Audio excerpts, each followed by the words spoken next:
Hi everybody, it's Brody from Brody's Garage, episode 16. Today is November 20th.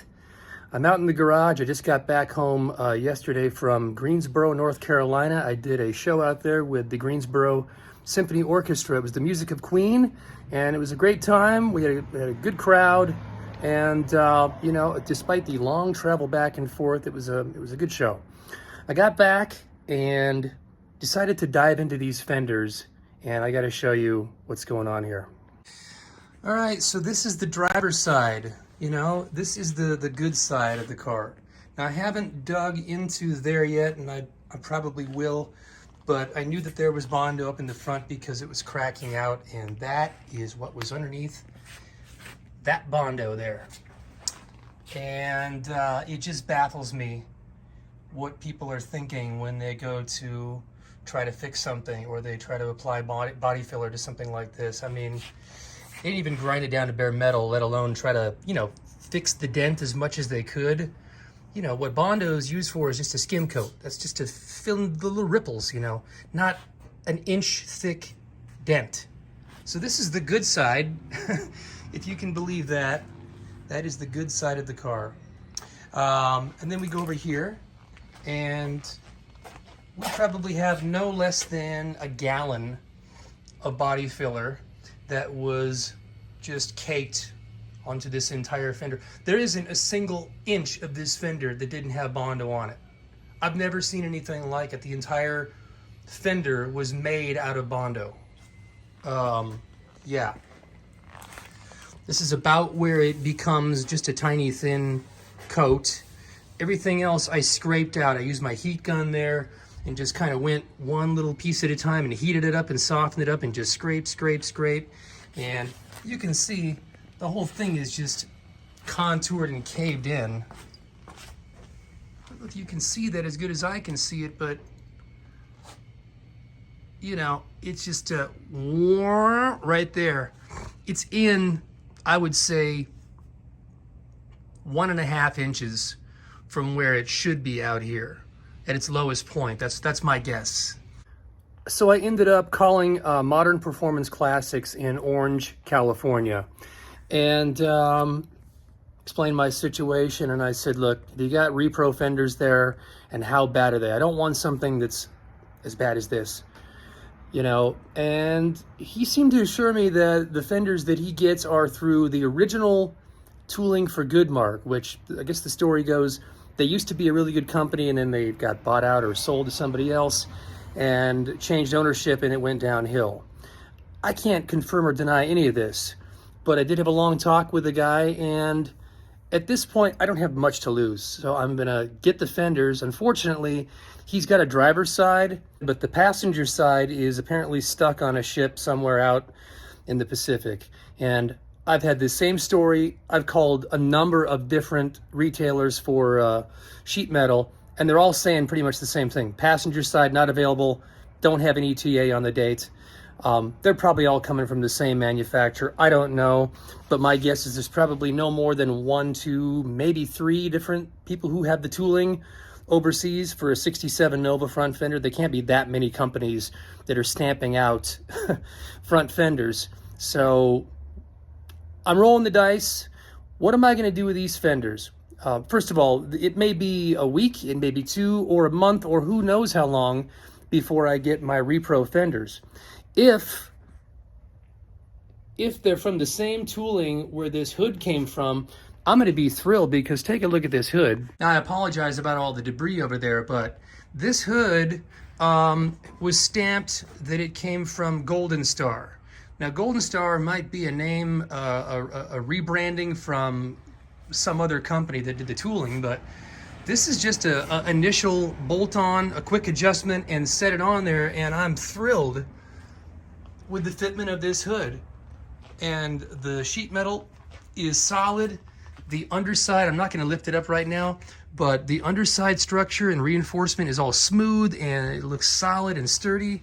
And the only thing I can say is that the whole front end, the fenders on both sides, need to go that way, because my gap at the back of the hood is even, and so I don't want to twist or rotate the hood's position.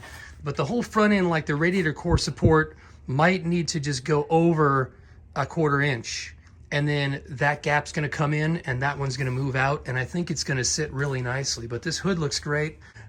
I think I'm going to take these down and have them blasted down to bare metal all the way, both sides, and I might use them as practice material, because if I can hammer and dolly this thing out and get it to where a light skim coat will put this thing back into shape, then I will have made myself a master metal fabricator body repairman.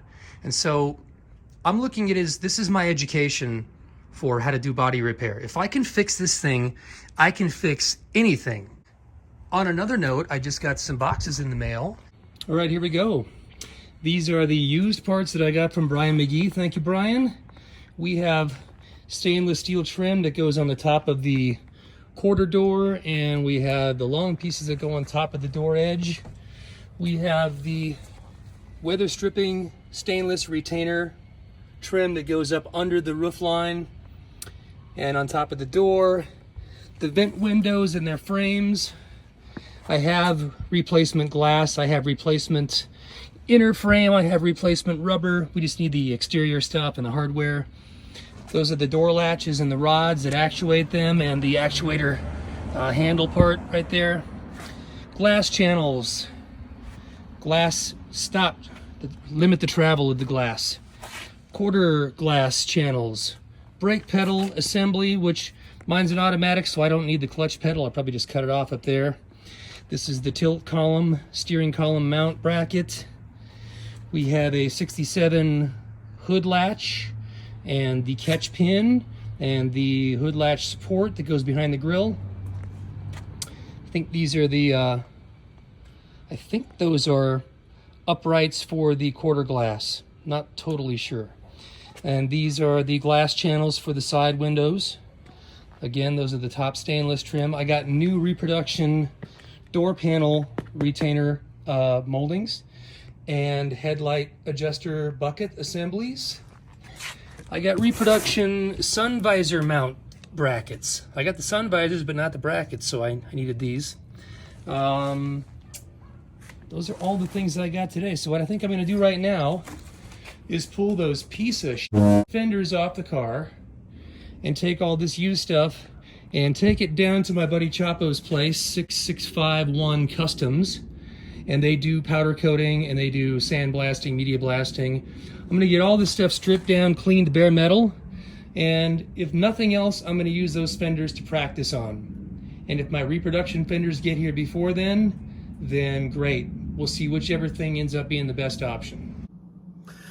On the subject of the engine, I got my block and components back from the machine shop last week, and I began to check my clearances. I torqued down my main caps and my rod caps, and using plastic gauge, I was able to obtain 2 thousandths on the mains, and I got about 1.5 thousandths on the rods, which is a little concerning to me. I think all those clearances are just a shade too tight.